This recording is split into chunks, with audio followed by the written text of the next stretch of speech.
Okay, so in this last section of Book 9, you read through a lot of pages and you got a lot of information. The entire last part, and primarily all of Book 9, is about the Cyclopes. And so you learned about them.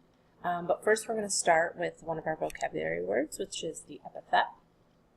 And so an example that you will see throughout the entire story, and one that I talk about a lot, is this one here. It says, when the young dawn with fingertips of rose.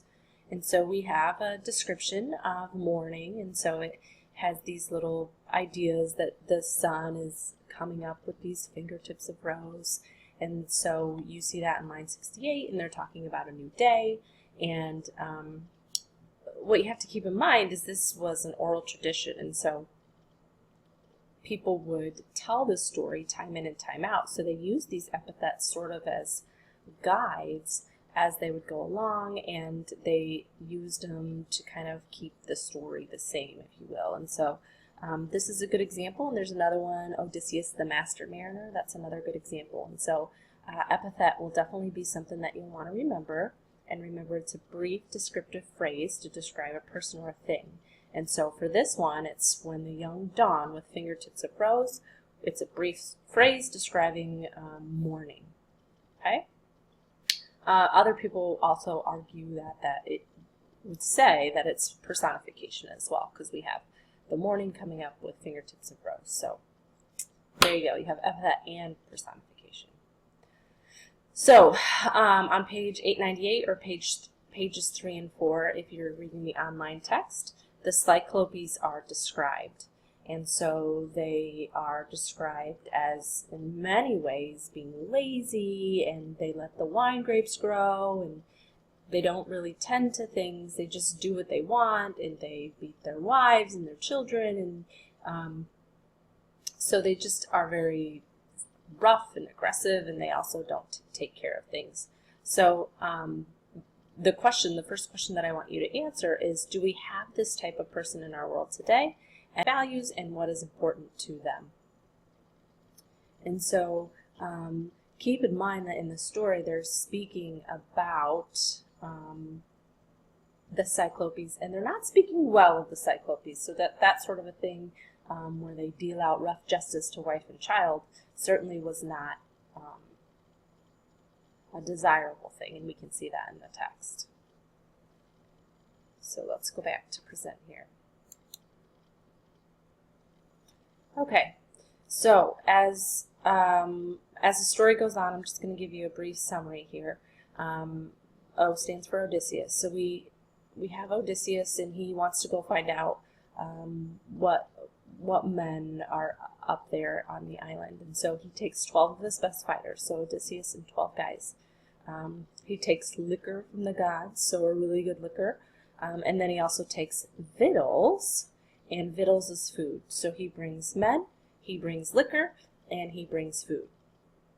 So that group, they go to the cave, they go up there, and when they get into the cave, Polyphemus, or the Cyclops that we learn all about, he's not in there. And so the men, they see all these cheeses and the goats, and they're like, let's take the cheeses and the goats and let's leave, let's get out of here. And Odysseus wants to stay. He says, nope, we're going to stay and see what this guy has to offer, and go from there.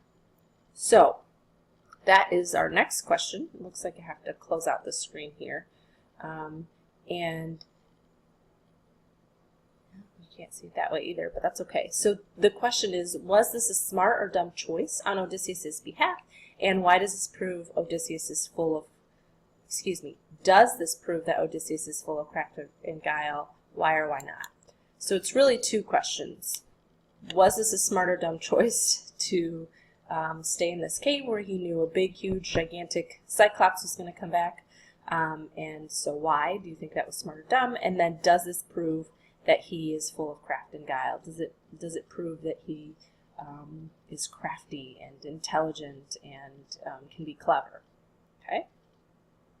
So answer that question in Google Classroom. And then we go down and it says, Odysseus tells Polyphemus to take good care of them because of Zeus. And so when Odysseus first introduces himself to Polyphemus, he says, make sure you make sure you mind us, make sure you are a good host, and if you don't, this is going to come back after you. And Polyphemus responds by eating 2 of Odysseus's men. And you might think I'm crazy, but I really enjoy this scene where Polyphemus picks up the 2 men, smashes their brains together, and he caught them in 2 hands like squirming puppies. He smashes their brains together, plucks each little limb from these men, and then he just gobbles them all up. Okay? So then, this is nighttime, so Polyphemus falls asleep, and Odysseus and his men stay the night in the cave. And so if you remember, Polyphemus put that big, huge stone that none of those men could have ever moved. So Polyphemus wakes up and goes outside, he tends to his goats, but then he puts that huge stone in front of the doorway again, so the men are stuck inside the cave during daytime. So Odysseus and his men, they carve a stake from the olive tree, and they make it a nice sharp point, so it looks kind of like a pencil point. Then Polyphemus comes back inside, and then Odysseus offers him that good wine. And Polyphemus says, "Oh, this is nectar of the gods, give me more, give me more." Well, then what ends up happening?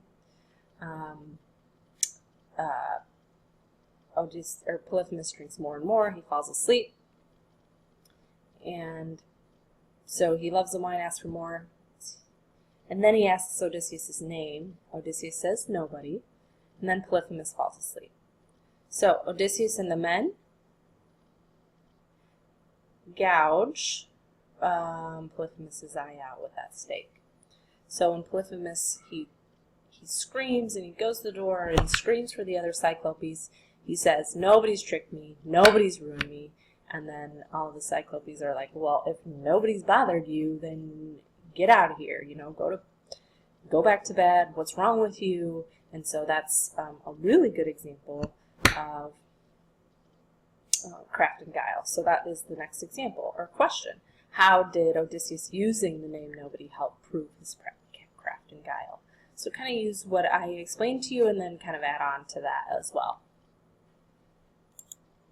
Okay, so last page here. It's a little long this time. So Odysseus tied it, let's go back. Odysseus doesn't have a way to get out. So the Cyclops' eye is gouged out, but Odysseus doesn't have a way to get out of the cave still, and the Cyclops knows Odysseus is there, so what's he going to do? He's going to stand in front of the door front, or not open the door until he has to, and then when he opens the door, he's going to stand in front of it. So Odysseus decides to tie his men under 3 of the sheep. And so he puts 3 sheep together, and he puts 1 man underneath the 3 sheep that are tied together. And the idea is that then these men can hide underneath the sheep, so when Polyphemus lets them out, he can't see, he's feeling his sheep, magically the men are underneath it. So then they get out. That works. Odysseus ties himself under the fattest ram and just one, and so he's nervous when he's the last one out, but he makes it. So Odysseus and his men go out to sea, and Odysseus he doesn't have to, but he chooses to tell Polyphemus who he is. So they get out to sea, they're on their ship, they're getting ready to leave, and it says Odysseus shouts one back to the adversary. So he fires one back to Polyphemus, and he says, "Hey, if anybody asks you who gouged your eye out, you tell them it's Polyphemus." And so the final question that I have is, why would Odysseus do this? Or you tell him that's Odysseus, I think I said Polyphemus. So why would Odysseus tell Polyphemus what his name is? Why would he do that? He could have gotten off scot-free. He could have gone away, nothing, but he doesn't. He has to let Polyphemus know what his name is. So why does he do that? And so then once Polyphemus hears his name, he says, "Oh, come back. There was a seer, a fortune teller, if you will, who told me that you were going to come and told me you were going to gouge my eye out, and I just didn't realize it was going to be you. I mean, you're so small and puny. I didn't think you could possibly make that happen." And so what's Odysseus' response? Well, he says, I'm not coming back. You can go to hell, basically. And so then Polyphemus replies by cursing his trip home, and he prays Poseidon to make the years long and rough, and that if Odysseus does arrive home, that he will arrive with none of his men. And so that's Polyphemus' curse, and we're not sure if it's heard, but when Odysseus offers his fattest ram up to Zeus, when they get onto the neighboring island, Zeus disdained Odysseus' offering, meaning that Zeus said, yeah, I'm not going to take that. And probably because Zeus wouldn't want to get in the middle of the situation between Polyphemus, Zeus's brother, Poseidon, and Odysseus. And Zeus is like, you know what, Odysseus? You built your own grave. You now have to deal with Poseidon. I'm not going to protect you and make my life any harder. Okay? So that's it. A little long today, but that's our way.